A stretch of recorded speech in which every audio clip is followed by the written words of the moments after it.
can a $60 air fryer from Temu match the $180 Ninja Max Pro in performance, ease of use, cleaning, durability, and value?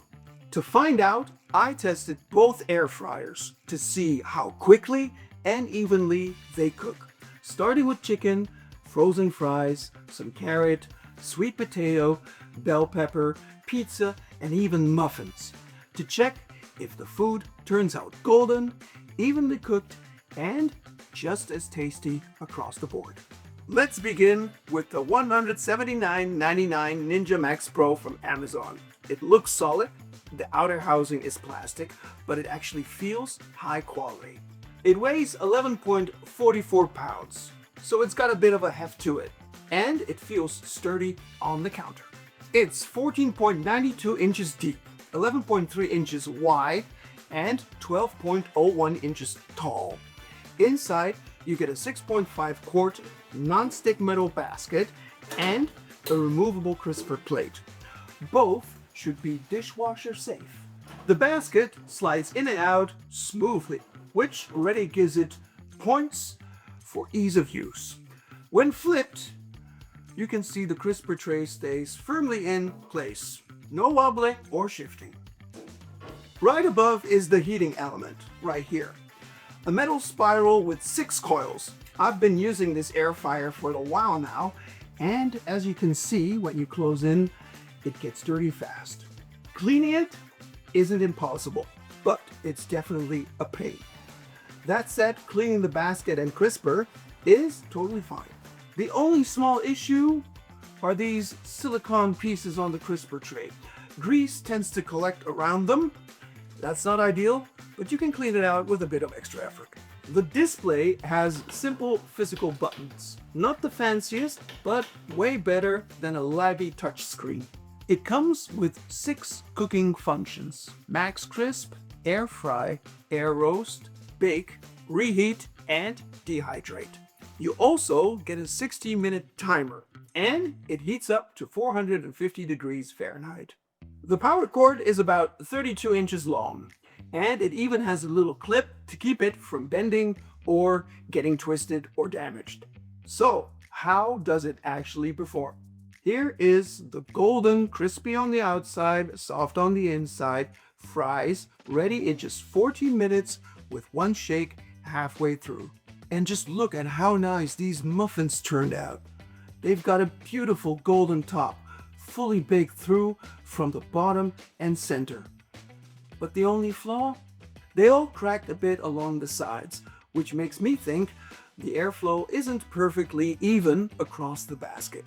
We had a similar issue, but with the fries in our Amazon product test video. If you want to check that one out, follow the link right up here. That test included not just an air fryer, but a bunch of other popular Amazon items we reviewed. Back to the test. The Ninja also did great with raw veggies like carrot, sweet potato, and bell pepper. All vegetables came out flavorful, juicy on the inside, and cooked nicely without any extra oil. Moving on to protein. The fryer handled chicken just as well. 7 drumsticks fit in the basket, and just look at this. 25 minutes, about 400 degrees Fahrenheit, and here is the result.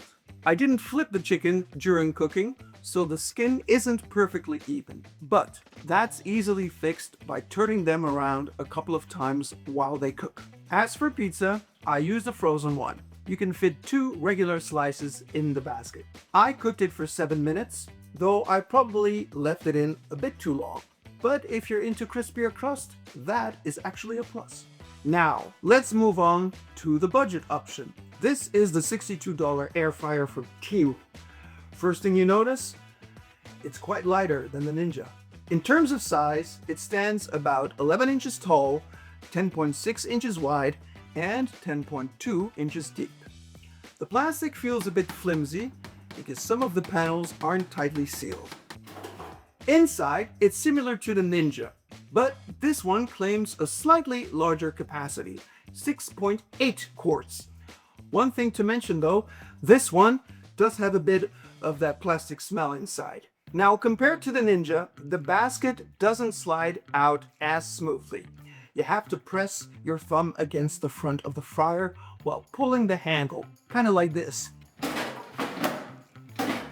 to keep it from sliding around on the counter. It's a small thing, but you definitely can feel the difference. And if you look up here, this is the heating element. It looks a lot simpler than the one in the Ninja, and that kind of makes sense, since the maximum temperature here is 400 degrees Fahrenheit, while the Ninja goes all the way up to 450. Controls are through a basic LED touchscreen. You can turn it on, adjust time and temperature, but unlike the Ninja, it only shows you minutes, not seconds. And here's the catch. Those cute icons across the top, the chicken, the fries, etc., they are just for the looks.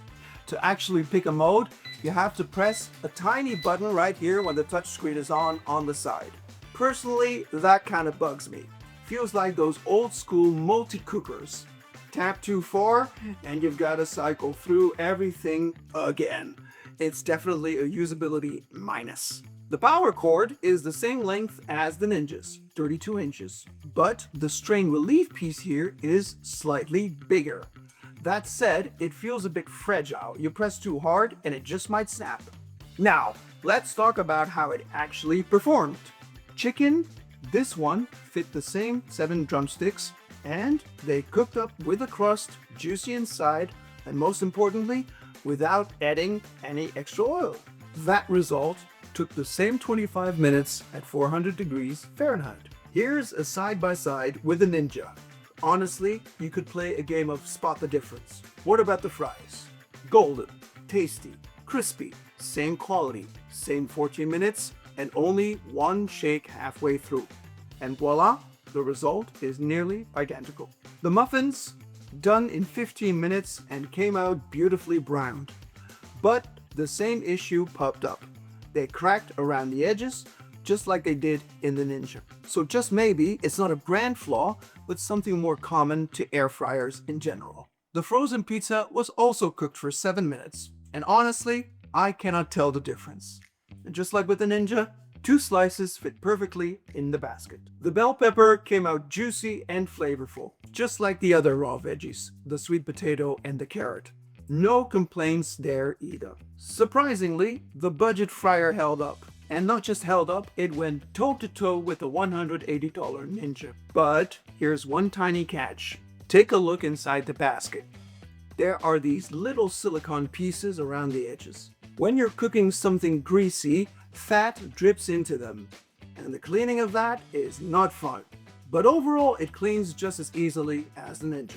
Honestly, I was surprised by the results because I fully expected the Temu air fryer to smell weird, need extra time, or just fall behind.